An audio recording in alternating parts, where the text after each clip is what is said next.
इस कंसेप्ट को समझते हैं कि वर्ष 2025 में मानसून इतना ज़्यादा एक्टिव क्यों है, इतने ज़्यादा क्लाउड बर्स्ट की घटनाएं क्यों हो रही हैं और पहाड़ों में जो फ्लैश फ्लड है वो क्यों आ रही है, या पंजाब में हरियाणा में ये इस वर्ष इतनी ओवर रेनफॉल क्यों हो रही है।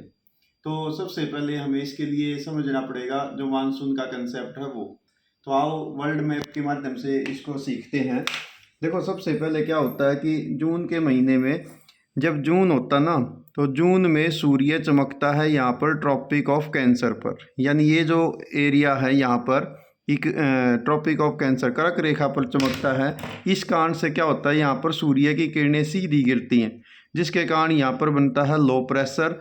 और इसके विपरीत यहाँ पर ऑस्ट्रेलिया की साइड में यानी Tropic of Capricorn 23 degree and half south पे यहाँ पर इस टाइम विंटर सीजन होता है। यहाँ विंटर है, यहाँ समर है, ठीक है।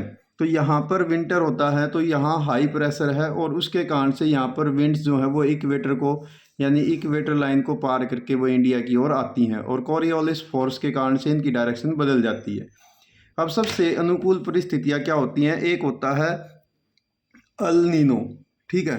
एल नीनो जब होता है तो यहाँ पर जो पेरुवियन कोस्ट है यहाँ पर एक जलधारा बहती है, जिसके कारण से इस पूरे पैसिफिक का यानी यहाँ का और यहाँ का टेम्परेचर बढ़ जाता है। उस साल मानसून फ्लॉप हो जाता है। लेकिन इस वर्ष एल नीनो की बजाय ला नीनो की परिस्थितियाँ हैं, जिसके कारण से जो मानसून के फेवरेबल है, यानी मानसून के फेवरेबल कंडीशन क्या होती है कि यहाँ साउथ हेमिस्फीयर में हाई प्रेशर चाहिए और नॉर्थ जो अपना ये है हेमिस्फीयर यानी ट्रॉपिक ऑफ कैंसर यहाँ पर लो प्रेशर चाहिए।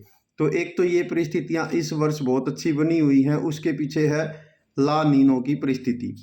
दूसरी क्या है, वो इस टाइम इतनी ज़्यादा बारिश क्यों हो रही है, उसके पीछे दूसरा कंसेप्ट जो है वो ऐसे समझ लेते हैं। ये है बे ऑफ बंगाल, ठीक है। हमारे यहाँ पर मानसून की दो ब्रांचेज होती हैं, एक यहाँ पर अरेबियन सी से आती है, ठीक है, और दूसरी आती है बे ऑफ बंगाल से, ठीक है। तो बे ऑफ बंगाल में पानी का एरिया होने के कारण प्रेशर हाई रहेगा और ये वाला जो पूरी बेल्ट है, ठीक है, इस बार क्या हो रखा है कि उड़ीसा, छत्तीसगढ़, मध्य प्रदेश, राजस्थान, ये गुजरात, ये वाला जो पूरा का पूरा एरिया है ये एक प्रकार का राजस्थान तक लो बेल्ट बनी हुई है। इसको बोलते हैं ट्रफ लाइन, ठीक है,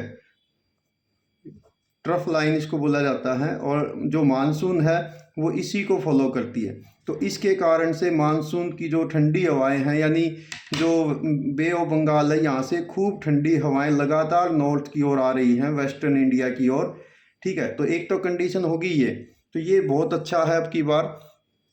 और दूसरा क्या हो रहा है कि ये जो एरिया है यहाँ वर्ल्ड मैप पे आपको दिखाता हूँ, इसको मैं इकट्ठा कर लेता हूँ, ठीक है। तो ये जो मेडिटेरेनियन सी है, ये है मेडिटेरेनियन सी, इसके साउथ में अफ्रीका है, इसके नॉर्थ में यूरोप है। यहाँ से एंटी साइक्लोन आते हैं, यानी यहाँ से ऐसे एंटी साइक्लोन आएंगे जिनको हम नॉर्मल भाषा में बोलते हैं WD, वेस्टर्न डिस्टर्बेंस, जो विंटर सीजन में सबसे ज़्यादा एक्टिव होते हैं, लेकिन ये इस बार समर सीजन में भी बहुत एक्टिव हैं। अभी हो क्या रहा है कि जो अगस्त का लास्ट वीक है, अगस्त 2025 और सितंबर 2025 का सबसे पहला वीक है, इसमें क्या हो रखा है कि लगातार वेस्टर्न डिस्टर्बेंस इस टाइम 2 WD एक्टिव हैं और इधर से मानसून की ठंडी हवाएं आ रही हैं और उनका जो मिलन है वो राजस्थान, हरियाणा, पंजाब, इस वाली बेल्ट में हिमाचल, जम्मू कश्मीर, उत्तराखंड यहाँ पर हो रहा है। तो इसके कारण से क्या होता है कि मानसून और ये जो वेस्टर्न डिस्टर्बेंस है इन दोनों का मिलन होने के कारण से इतनी ज़्यादा फेवरेबल कंडीशन हो रखी है कि मानसून बहुत ही ज़्यादा एक्टिव हो रहा है और उसके कारण से हैवी रेनफॉल यहाँ पर हो रहा है। अच्छा, एक चीज़ और भी बता देता हूँ कि जिस साल मानसून हमारे वेस्टर्न इंडिया में नहीं हो पाती तो उस टाइम क्या कंडीशन होती है। तो देखो ये जो ट्रफ लाइन है, यदि ये ट्रफ लाइन ऐसे हो जाए, ये हिमालय की बेल्ट में चली जाए, यानी यहाँ से जो मॉइस्चर भरी हवाएं हैं वो सीधे हिमालय की ओर चली जाती हैं, तो उस टाइम यहाँ पर बारिश नहीं होती, क्योंकि मानसून हमेशा फॉलो करता है लो प्रेशर बेल्ट को, ठीक है। तो ये कंडीशन इस वर्ष बनी हुई है, इस कारण से इस टाइम यहाँ पर बहुत ज़्यादा बारिश हो रही है। तो ये है इसके पीछे का जोग्राफिकल फिनोमिना। अभी जब तक ये बनी रहेंगी कंडीशन तो तब तक यहाँ पर ऐसे ही खूब बारिश होती रहेगी। तो ऐसे ही आपको जो जोग्राफिकल इवेंट्स हैं उनके बारे में ऐसी ही सूचनाएं मैं आपको देता रहूँगा, और ऐसी ही सूचनाएं यदि आपको जोग्राफिकल कंसेप्ट को समझना है तो आप मेरे channel geography by Abhimanyu sir उसको सब्सक्राइब करें। वीडियो अच्छी लगे, कंसेप्ट आपको समझ में आए तो उसको लाइक करें, अपने यार दोस्त मित्रों के साथ इसको शेयर करें। थैंक